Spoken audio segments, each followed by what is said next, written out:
Well, it's very nice. Good evening, everyone. Welcome to Shakespeare and Company, and happy Halloween to you all.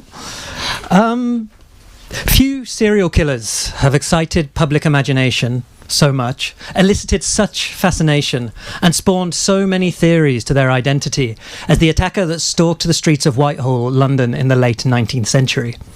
Even more than 100 years later, his nickname can still send a chill down the hardiest of spines. Jack the Ripper. But who was he? In They All Love Jack, Busting the Ripper, Bruce Robinson presents his candidate, but also does so much more. Denying any real mystery at all, They All Love Jack is not so much an indictment of one man, but of a whole society. Over 800 fascinating pages, each utterly earned, each filled with sparkling, visceral prose, Bruce Robinson exposes Victorian Britain as a society ruled by an establishment plagued with corruption, cynical morality and cardboard traditions, so caught up in self-preservation that it allowed a brutal murderer to escape scot-free. The Irish Times wrote of They All Love Jack, "Nobody has written this well on Jack the Ripper before." Bruce Robinson is a director and screenwriter, best known for Withnail and I, How to Get Ahead in Advertising, and The Rum Diary, among others. He's also the author of The Peculiar Memories of Thomas Penman, Paranoia in the Laundrette, and perhaps slightly incongruously, two children's books, The Obvious Elephant and Harold the Duck. Please join me in welcoming him to Shakespeare and Company.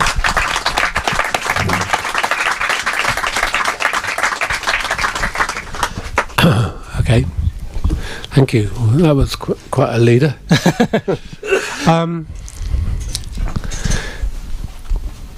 It's mind-blowing for me to be here because in 1971 I came here. I started out as an actor, and I came along here for a poetry reading of someone who was quite famous, whose name completely escapes me now. But anyway, I was here when I was like a kid, sitting on the floor looking this way to some great poet, and I can't believe that literally 45 years later I'm sitting in the same room as the kind of the focus of not being a great poet, not being a great anything, but someone who's all giving the yak.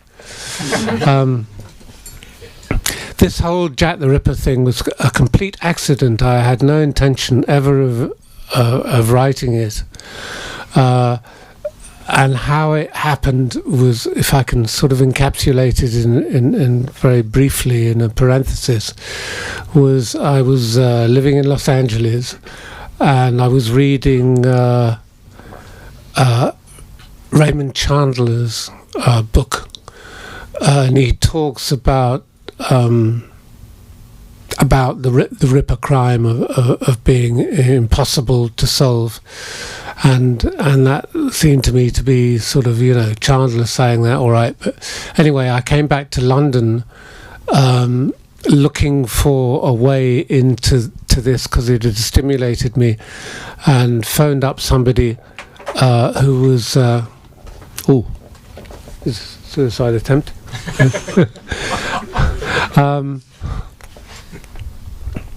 I phoned Scotland Yard trying to get hold of sort of material and all over the place. And anyway, finally ended up with the library at Scotland Yard. And I said, can you give me this kind of material, that kind of material? No, we can't give you anything. But here's a guy who might be able to help you out with this story. And so I phoned him up, and we were talking with each other. And I said, can you get me this and that? And he said, yeah, I can. And then he said to me, you're not Bruce, are you, Robinson? And I said, yeah. And he said, oh, it's Keith. And anyway, he and I, in 1967, were both sort of young actors in Romeo and Juliet, in the Zeffirelli film. He'd now branched off and become this guy who was running a small research outfit, and I was a writer, it's like, Jesus Christ, Keith. So we met and talked about the Ripper, and he said, nobody's ever going to bust this thing. And I unfortunately said to him, I bet you £5 I could. And 15 years went by. What? Only £5. Only a fiver. I've never got it, by the way. Anyway, so this took 15 years of my life ensuing to start researching and writing this book. What else shall I say up front? Rien du tout. Yeah, give us a little extract and then we'll plunge. Shall I read something from it? Yeah. You know what? Years and years and years ago, in 1983, it was, someone hired me, Warner Brothers hired me to write a story about the atomic bomb. And I was sitting in Santa Fe in New Mexico, thinking, what the hell is this story? This isn't what we all know about the bomb. Sitting in the hotel room on a bed with all this crap in front of me, and this light goes on to the lower left side of my head saying, what if the whole thing was bullshit? What if there was no arms race with Adolf Hitler? What if that was a lie? What if the whole raison d'etre for the atomic bomb was bullshit? As soon as that thought hit my head, I knew how I could begin to research this project. And that's exactly what happened vis-a-vis Jack the Ripper. I had the same thing. Oh my God, they're going already at great speed. What if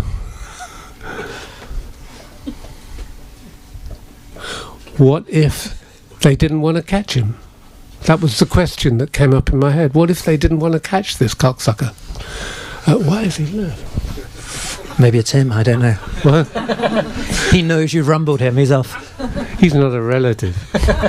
But what if they didn't want to catch him? And as soon as I had that thought, it was a very, very similar feeling to the atomic bomb. And so what if they didn't want to catch Jack the Ripper was one of the motor drives of writing this book. Mm-hmm. And in many ways, that's kind of why you would set yourself apart from so-called ripperologists. I think. I mean, you give quite short shrift to this group of people in the book. Yeah, because they're absolutely ridiculous. You know, they're like. Sorry for those religious amongst us, but they're like sort of Catholics trying to support something in the 10th century. It's insane. And the ripperologists, I call them in this book the Freemasologists, because they're all Freemasons. So the principal people who are writing about Jack the Ripper and constantly telling us who Jack the Ripper isn't, i.e. they keep saying, he's not a Freemason, he's not a... Don't keep telling me who he isn't. If no one knows who he is, don't tell me who he isn't. And what he was a Freemason. And so I'm going to read this pitty little piece to kick off. Is this mic working? Yeah. Because I can't get any bounce on this. I can't hear anything on it. It's working? Yes. Oh, okay. When I talked to Adam today, he said, what are you going to read? I don't know, so I thought I may as well read the first couple of pages. Why not? Is that all right? I can't see them though. What glasses? Oh, I've got the wrong glasses on this. Put these on. Okay, so the opening chapter of this book is called All the Widow's Men, and it's a kind of a pun, because All the Widow's Men refers to what Freemasons call themselves. They call themselves the Widow's Men, and have for the last 200 or 300 years. So the opening quote in this chapter here, page 1, is Margaret Thatcher in 1983 saying we must return to Victorian values. That's the quote at the top of the chapter. Oh, Christ. Open heart surgery coming up. For an event about Jack the Ripper, you don't want someone popping up behind you like that, do you? I don't want a sudden throat cutting. So anyway, here it is. This is the beginning of the book. Reactionary nostalgia for the proprieties of Victorian England is unfortunate, like a whore looking under the bed for her virginity. Thatcher was perhaps confused because there were no drug busts in 19th century England, few prosecutions for cruelty to children, and little recorded sex crime. But who needs to force his attention with 48 1,000 harlots on the street. There was sex aplenty at prices all could afford. At the bargain end, you could fuck for the price of a mug of tea. As far as narcotics were concerned, there was even less of a problem, because getting smashed wasn't illegal. Any toff on his way to the Athenaeum could stroll into Harrods and demand half an ounce of their finest cocaine. There was no war on drugs.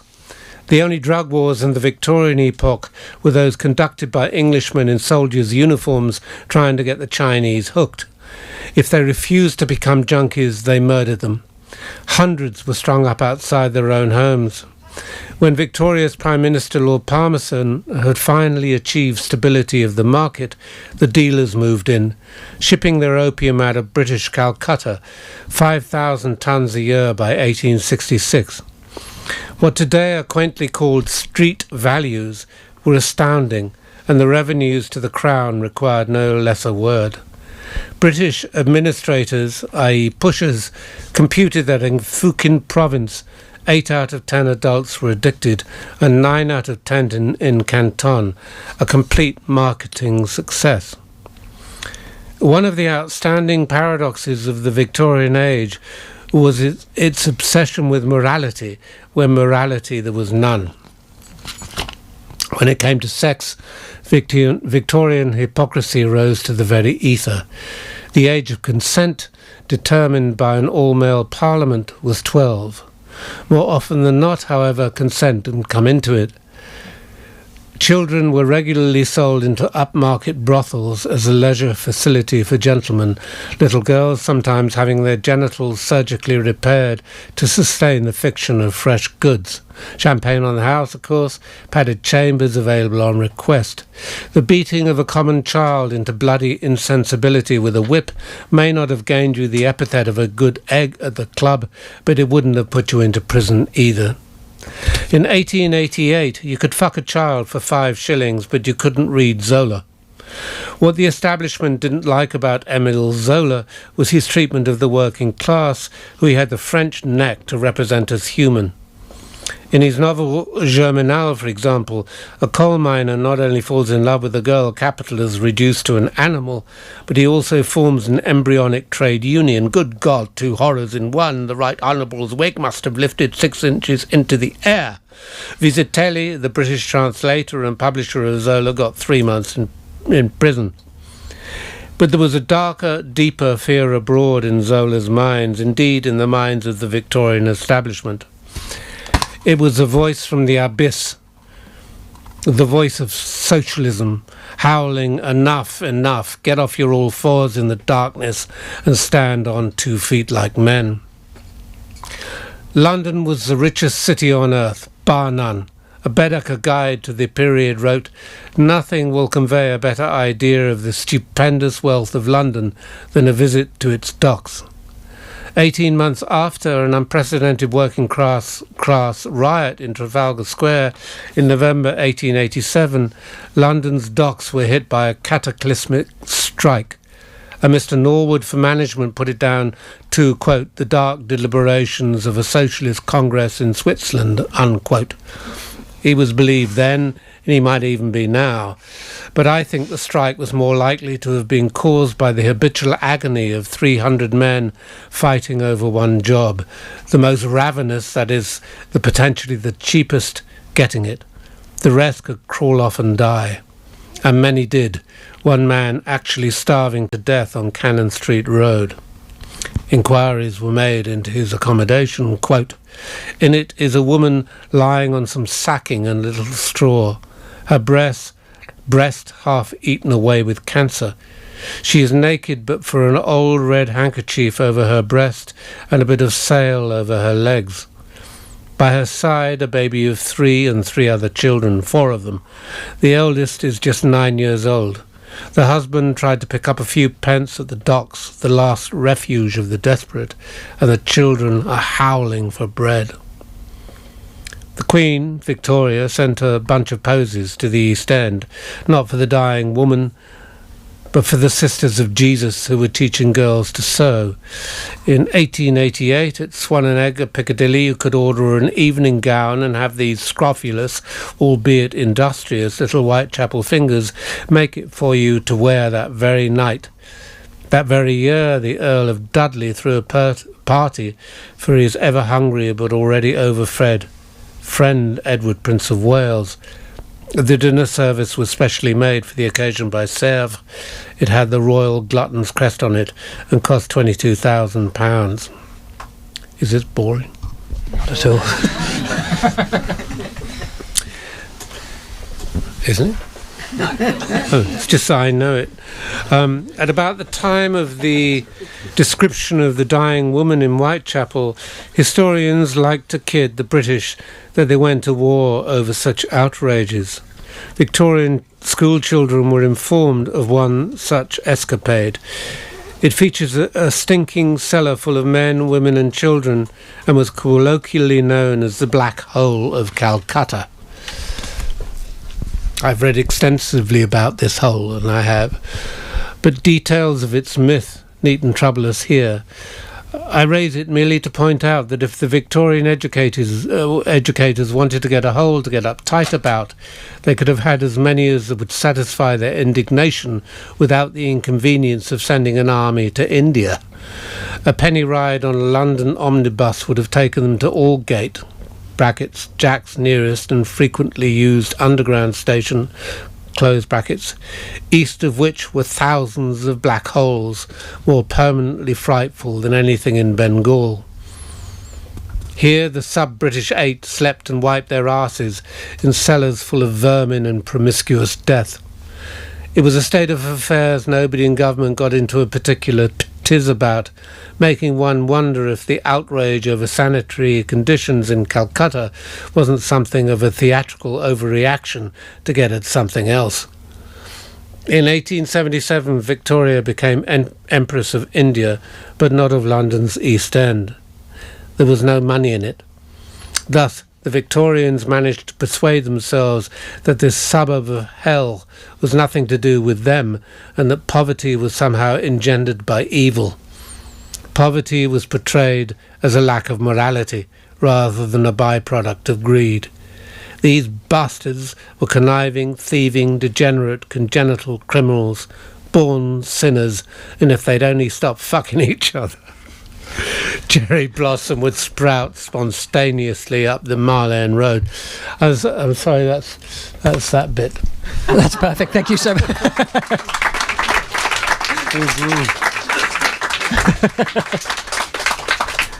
That was a great lead-in. There's a moment where you're talking about the ripperologists, and you say that they're blind to the bigger picture because they're always peering through the microscope. Yeah. And what you've presented us with there is probably the biggest picture one could imagine. I mean, your canvas is essentially an entire society. But I'm intrigued to know from your research, like once you'd made this £5 bet to bust the Ripper, what were your first steps into researching this? Where did you start? It's a very, very difficult question to answer because I came to this whole subject predetermined because of my hatred of Margaret Thatcher, right? And Margaret Thatcher was... Sorry? Did you say you like her? The gentleman here said that he hadn't understood what you said, so I told him. Oh, I'm sorry. I was so electrically antipathetic to what was going on. Maybe this next little bit I might be able to read to you about the whole notion of England never being able to escape from this ridiculous past that they constantly are selling to us, you know, and we've seen the apogee of it arriving now with the catastrophe for our country of this Brexit thing, you know, a catastrophe, as it will be for England. So I was so I was so energized against the establishment of England, of here come the Spitfires, we're on the balcony of Buckingham Palace and she's got a hat on and they're waving at this poor little girl who just got married to Kate Middleton, who just got married to the Queen's whatever. Who? Prince William. And can you believe this? She is on the balcony of Buckingham Palace, and here comes a fucking Wellington bomber from 1941 up the Mall, and they're all there sort of doing this and waving to a Wellington bloody bomber. They can't let it go, the English. They can't let it go. So part of my antipathy, my rage towards the Victorians is my rage towards what's going on in England now, which drove me to stay with this subject. So it was the... Plus, I'm always pissed. So the subject, I mean, the context gave you the candidate in a way. You kind of looked, the sort of the society the sort of society that would produce this kind of man. Well, the society that produced this man is a society that was like I call it a Christian bulldozer of greed. We grew up, or at least I certainly did in England, as being told that what we'd done on this planet, and the French to an extent, but they were amateurs compared to the Brits. We ripped off the world. I was told as a school child, does anyone mind me using the C word in here? No.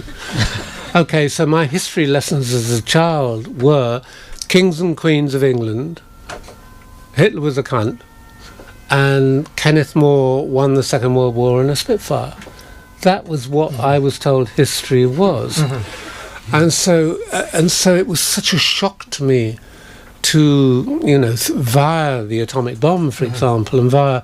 I wrote a film about Cambodia to actually explore what history really is, from my perspective, at least. And people may say, and indeed they do, the Freemasons say, this is a piece of fiction. They're complete arseholes, ridiculous. I mean, there are 20 pages of sources in here, but the Masons are all, give me a break, Although you're at pains to point out at several moments that you've got nothing specifically against contemporary Freemasonry.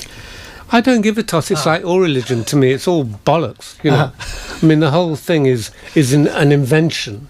And, the Catholics invented the... Oh dear, am I treading on very thin ice here or not? But the Catholics invented the Virgin Mary in the 8th century. She, when this beautiful, magnificent building was being built over there, the Virgin Mary was only 200 years old at the time of that. It didn't exist in Christianity, the Virgin Mary, until it became expedient to have her. So in many ways, it's sort of whatever society you're in, these kind of, whatever the establishment is, takes hold of the narrative, controls it, and completely tells the story that they want to tell. Completely. If you were English, being sickened by what we're being told every day of the week in England at the moment by this bloody awful BBC and the Daily Mail, the Daily Express, they're telling us, they are selling us lies, they're shoving it down our throats like loading a cannon of lies, and it drives me insane, but what can you do about it? And that's one of the kind of disturbing things while reading the book, is the contemporary resonances with that, actually. And I mean, I think you're drawing them quite explicitly, but you do, when you talk about how the some of the media reported it or didn't report certain things, the parallels are there very, very clearly.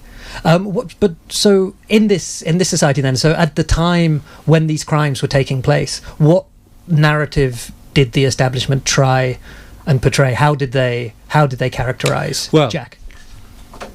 Now I'll read my second little bit, if I may. He does a good segue. Sorry, I'm also a bit asthmatic tonight, so...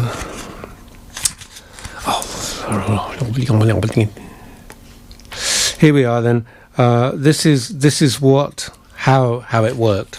Okay, and I'll do this quickly so no one gets too bored by it, but This is the opening of the second chapter, called The Funny Little Game. Oh no, it isn't.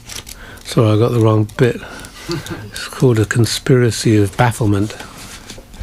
And this is the beginning of the explanation of what this entire book's about here. Okay, it is impossible to understand the mystery of Jack the Ripper without an understanding of the Freemasonry. Masonry permeates every fibre of this conundrum, both as its inspiration and its stooge. To acquiesce to the proposition of this scandal as an impenetrable mystery is to prostrate one's intellect before the savageries of Victorian spin. The, quote, mystery is a manipulation, a piece of propaganda, like calling Nixon's great felony the Watergate mystery, as I'm sure many among that gentleman's associates would have been pleased to do. We are all the President's men, said Henry Kissinger, and no less were England's ruling elite all the widow's men, brackets, Freemason. The degree of control this unique criminal exercised is indicated by the efforts of those who would still seek to protect him. Like courtiers from beyond the grave, they are essentially blameless, but they are also fools.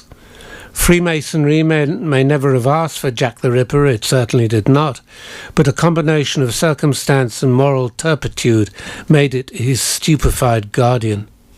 Concealing the Ripper was not a Masonic conspiracy, but a conspiracy of Her Majesty's executive, who almost without exception were Freemasons. In other words, it was a conspiracy of the system.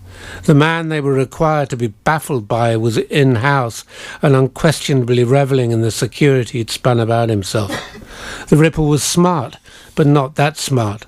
It is simply an insult to the Victorian police to believe that detectives like Moore, Reed and Aberline couldn't have caught this prick in their sleep. It goes without saying there is nothing laudable about being a Victorian Mason any more than it was improper to enjoy membership of a tricycle club. But as I've said, this narrative is about the bad guys and about one in particular who and what he did to the rest of the barrel. Beyond that, I have no opinion on Freemasonry, no animosity towards it, and a motive to wish it ill. My interest in Masonry is only as much as it relates to the mystery of Jack the Ripper. By the late 19th century, this quasi-religious, highly conservative society was a power in the land, perhaps the most powerful, because of its ability to insinuate itself into powerful institutions, Parliament, the police, the press, the judiciary and the Crown. It's worth reiterating that the heir to the throne, Bro Edward, Prince of Wales, king-to-be, was the most powerful Freemason on earth. His Chancellor, Bro Lord Halesbury, was the most powerful law lord, and Bro Sir Charles Warren, the most senior copper in the Metropolitan Police. The Prime Minister, Salisbury's organic antipathy to democracy. What can I say? I'm worried about boring everybody. You're not boring us, but let's talk about Freemasonry. All right. I mean, it's interesting. You say you talk about like the bad guy of the book, and we assume you're talking about the Ripper. But then there's kind of, for me, there was a sort of a second antagonist, which is Charles Warren.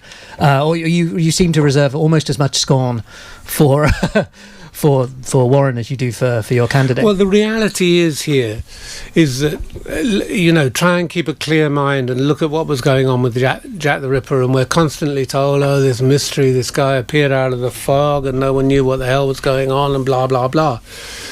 If you look at the victims of the Ripper, as, of course, the people and the police did in those days, we are unquestionably looking at a ritualistic serial killer. Mm-hmm. Why is he a ritualistic killer?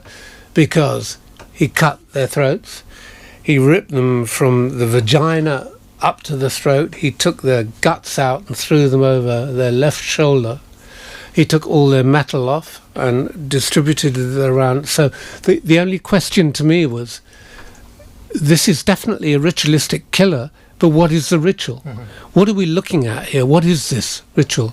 And the ritual became apparent to me very quickly, when I say very quickly, 2, 3, 4 years, that we're looking at Freemasonry, because the ritual of Freemasonic induction involves swearing against having my throat cut across, my entrails ripped out and thrown over my left shoulder, all metal is taken off in the Freemasonic, blah, blah, blah. And the back end of the Masonic ritual is to be cut in half, which the Ripper did to his victims. And once I was sort of au fait with this side of, this is what the bastard had done. Why did he do it? And because I'm a dramatist, I have to go down the street of being in my own head. What was it? And as soon as I knew it was Freemasonry, the lights came on. And then there's this massive barrage of protection of cardboard armour that has been put up around this ridiculous character, this psycho, this crap psychopath for all these years, because of Freemasonry. Now, that bit I've just read, why would the society, the system, protect the Masons? Because they were all part of that system. So when the senior policeman who was so-called investigating Jack the Ripper comes along, and he recognises instantly what this is, what's he going to do? Is he going to say, I've got a gang of old whores here in the East End, let me go after whoever killed them? Or do I have to protect the system that I know this man is a part of? Because he was taking the piss of them all. Which is the mystic tie, I think. The mystic tie, and the Ripper himself called it the funny little game. We also had an enormous amount of correspondence sent in by so-called Jack the Rippers. And at the time, the police were very, very pleased to designate all of these letters from the Ripper as hoaxes. They were coming from all over England, Doncaster, Cardiff, Bristol, Edinburgh and London, and saying, well, one murderer could not be sending these letters, so they're all hoaxes. So I'm thinking, well, what if in a modern environment, what could this be? Is it an airline pilot, a long-distance lorry driver, or whatever? Anyway, I'm not going to say who the guy was that I've come down to, but what he was for his profession was a singer, a travelling singer, and he was in all of these towns all over England, and with miles and miles and months of research, I was able to put my candidate together with these cities. So I was getting a letter out of Bristol signed by Jack the Ripper, and the man who I said was my candidate happened to be singing that night in Bristol, and that's how it evolved. He was not a Freemason, was he? Oh yeah, He was. yeah.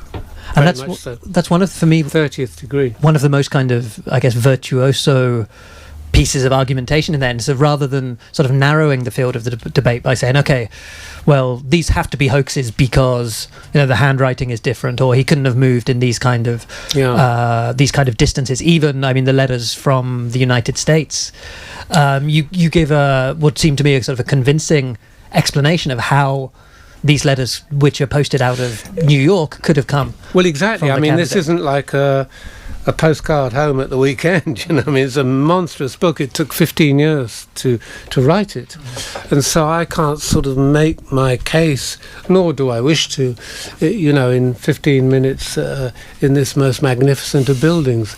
I can't. But if you look at the book and you see there is a slow build of the logic of why the guy I am saying was the Ripper it's not even that bloody hard. And so, without revealing his identity, I'd like to maybe then, and without getting you to sort of go through your arguments, I'd be interested to just know the feeling when you first met your candidate in the papers. I mean, did it leap out at you? Was it sort of, this is my guy? Was it a strange? It was an incremental process. But there is a thing that is mentioned in here where not he made the error. He couldn't give a damn. He knew he was inviolate. The more he upped the ante with these crimes, the safer he got. So, in other words, he would... In what way? Because he he'd already been protected, so they knew he was a Mason. He knew he was a Mason, and every single thing he did that the press or the police tried to pretend was insoluble was obviously Masonic. So he'd just jump it. And the next one up, I mean, all of the victims of Jack the Ripper all suffer from Masonic penalty, all of them. And they're all women. No, they're not all women. He killed. I mean, that's the other thing which is so weird about him. The establishment in the Victorian establishment knew that if they could keep these Ripper crimes to a few whores, basically, in the East End, no one's going to get too uptight about it. 2,000 kids die today from malaria. We don't get that too uptight about it. So in the 19th century, the East Enders and the poverty-stricken Victorian people, the people with no shoes, people with no food, people with no education, if he's killing a few of those whores, who gives a damn? So they absolutely encapsulated his murders into the East End of London, hoping that if they never spread from there, that no one would get too uptight. And no one did get too uptight. But in fact, he was killing people all over the country. This thing I was saying about his letters, here he is writing from Bristol or he's writing from Leeds. He was killing children, he was killing men. This is like the biggest bloody forensic scandal that ever existed in British criminology, And the only reason it's still protected is because the Duke of fucking Edinburgh is a Freemason. The whole of the political system of Britain, all of the judiciary are still Freemasons. There are still 2 huge Masonic lodges in Scotland Yard. All of the cops, all of the top detectives in England are Freemasons. Still. Do you think it would have the capacity... Oh, Christ, there's someone with a sight. Would it have the capacity? To bring down or to damage the Masons today? I mean, do you think if this was... It would have done then.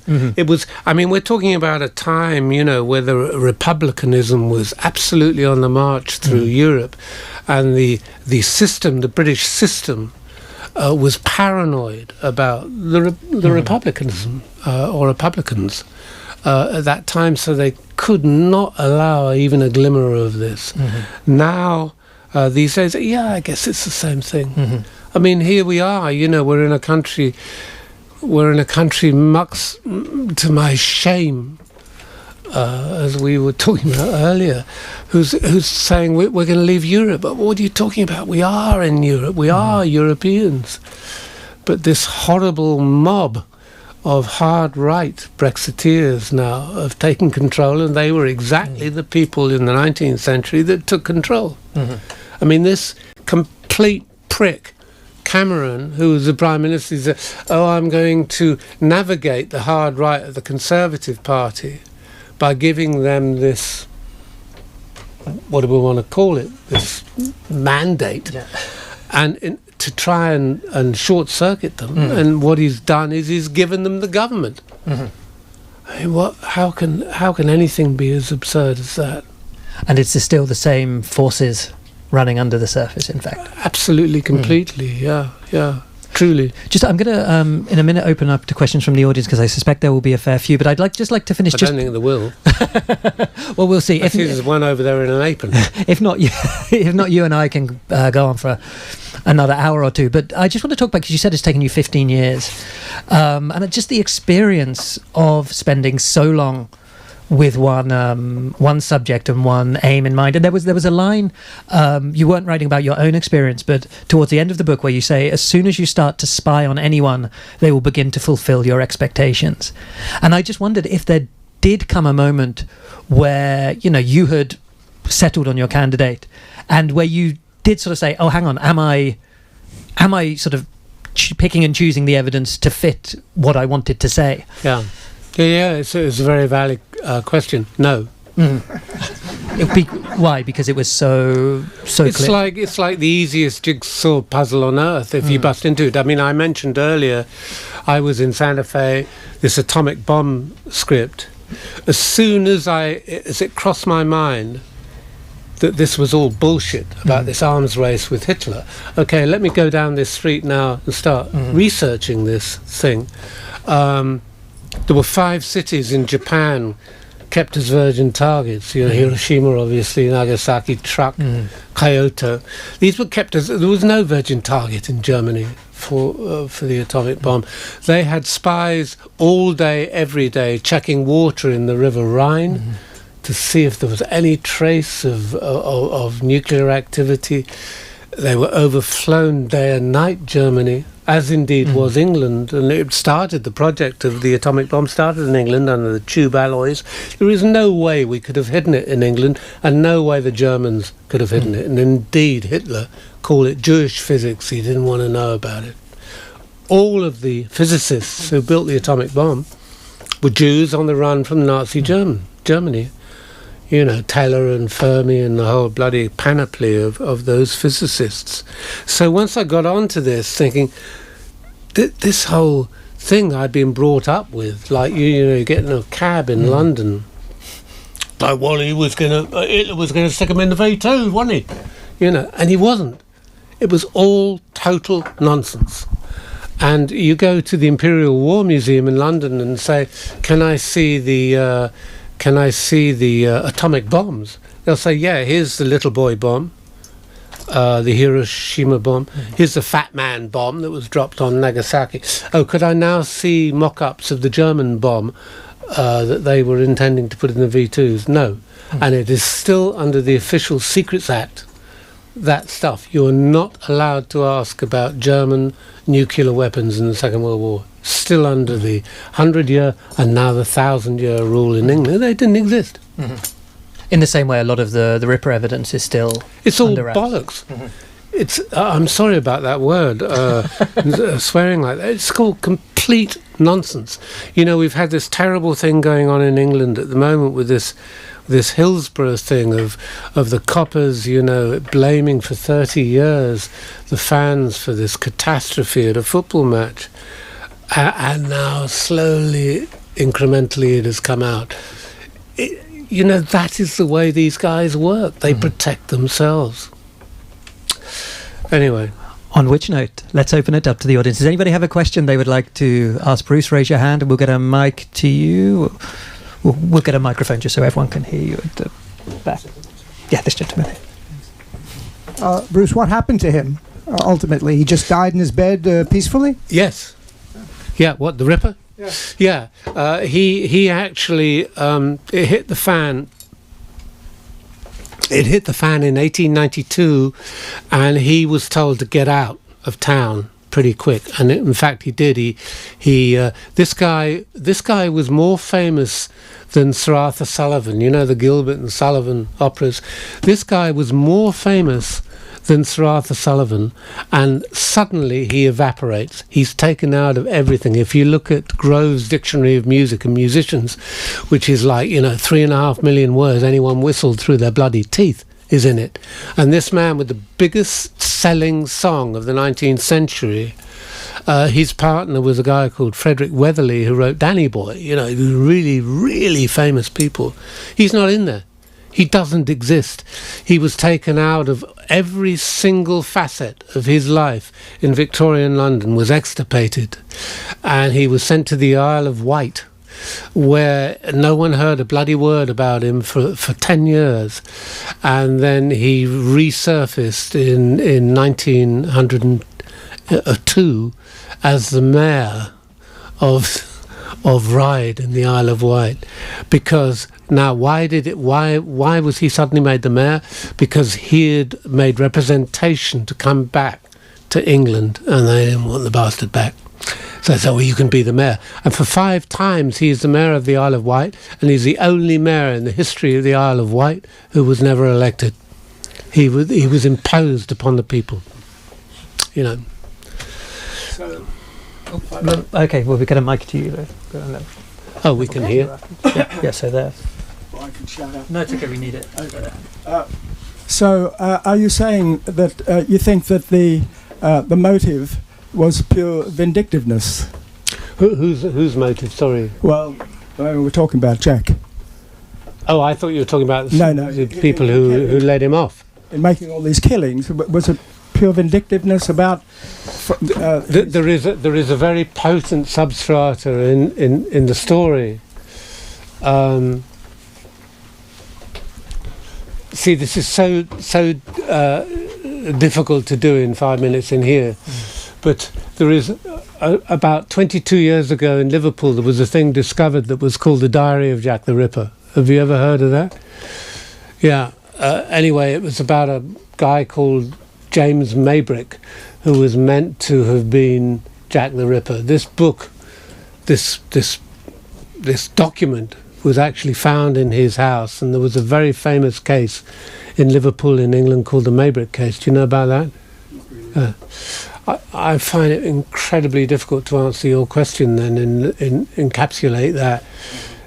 It really is quite complex. And I think he was just mad. No, he was a psychopath. He was a psycho. He had a motive. Very much so, yeah. You don't know what But it was. yeah. Here it is. Give us £2 and you can have it. No, it honestly, I'm not trying to dodge the question. It's just too complicated, though, to explain within 10 seconds, you know. He did have a motive, yeah, very much so. What has been the critical reaction to your book? The Freemasons. They love me. They say it's fiction. I mean, they say the Freemasons say it's fiction, but that's always a get-out clause for everything that doesn't appeal to them. They say it's fiction. From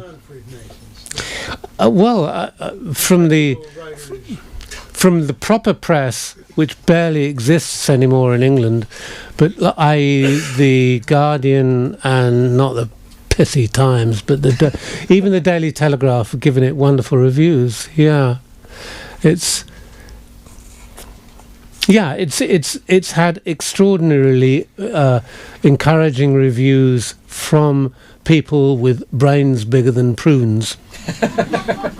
Has your theory of this particular person as the villain been generally accepted now? No, the absolute opposite. It's not a theory, it's an explanation. I don't even consider it in that context of being a theory. I'm just trying to explain how corrupt this mob was, you know. They really, really were corrupt. Just a question about psychos. He's on the Isle of Wight, and my mum's from the Isle of Wight. Small place, yeah. Next door, next door. Yeah, Tell yeah. her to lock the fucking door. Isn't it? I mean, they don't just stop there, do they? Normally, like if a serial killer goes on and on until he either dies or he gets caught, did he stop? Because if he's on the Isle of Wight murdering people, he's going to get. No, you know. he didn't murder people on the Isle of Wight. But it's no, he didn't. It's a subtext to the gentleman's question over there. This whole Maybrick case, which is tied up into the whole Ripper thing, incredibly difficult for me to explain. But the woman he hated, who was the motive for his murders, a woman called Florence Maybrick, was a great cause célèbre in the late 19th century. He went on to kill her son in Canada. He killed 9 women in Texas. He killed 6 women in Jamaica. This was like a major. This was Hannibal Lecter. This guy, and how can I explain it in a few seconds to you? I can't. But I'm not trying to sell you the book, but if you read the book, you'll see how weird and fantastic this man was. Okay. Did he live long? He died at 67 years old. That's quite old. Yeah, younger than me. Sorry. I was actually just wondering, you said there wasn't that he was basically eradicated from the history books. Yeah. And I was just wondering how you kind of came up with his profile if he kind of stopped existing. Well, that's why the book took 15 years to write, because I had to literally hands and knees through distant, filled with spiders' webs and damp archives in the basements of Liverpool Library and stuff, trying to find this guy, plus doing some substantial tricks on the Masonic side of this, going in there and saying to Freemasons in Liverpool, I have permission from the Supreme Council to actually research this, and getting in there and finding stuff that is meant to be totally unavailable to the public. And plus, I got one great piece of luck. I was working with my researchers, a guy called Keith Skinner, the guy who I was talking about, who I was in the Zeffirelli film with, and we were in Freemasons Hall, which we practically lived in for 6 months, and the chief librarian there had taken us into a room like this, full of Masonic stuff, and someone stuck their head around the door and said, "Oh, there's a phone call, urgent phone call," and we're not meant to be in there without her. And she said, "Are you okay for a minute? I've just got to take this call." And as soon as she left the room, my researcher was like this, all over. And we pulled this one book that answered the one question that we wanted. And there it was. And it was a massive sort of step up. It was a real breakthrough. And all of it is recorded in here, Okay. Just a quick question. Right. Who was protecting him? Who was protecting the state. The state? The state. Yeah. He was a Mason. He was a Freemason. The police knew it. The state knew it. And they were all Freemasons. And the whole judiciary, the whole police force, everything to do with the Victorian system of government was Masonic. This guy, it was very clear that he was a senior Freemason. So they protected him. Okay, I think we've got time for one more question. This young lady just... I have a... Okay, we've got one back there, and then we'll come to you for the last. You come in here if you want. Voice from behind. Bruce, hi. Been eavesdropping out there. Now, obviously, there's a massive industry in Jack the Ripper. A lot of the people, it's their hobby horse. There was a question about the reviews, but I was wondering what's been the reaction from, I guess, the hobbyists and the theorists to this book? Well, they think I'm sort of Satan incarnate. They were. You see, in the book, there are people called Freemasologists who have this milk cow of Jack the Ripper. It's the most disgusting thing. And these Ripperologists are in my book referred to as Freemasologists because I researched all of them. I spent a lot of time on this. They're all Masons. They've all got their sort of cardboard shields up everywhere. How are you? Good. You had a question actually. Non, c'est fait rien. Do you have family?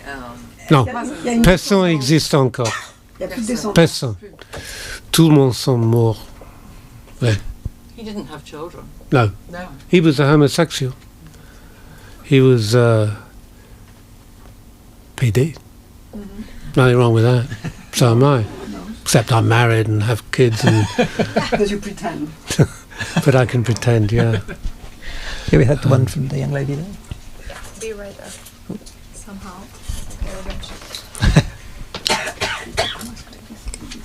If you had the opportunity of interviewing, Jack the Ripper, what would you ask him?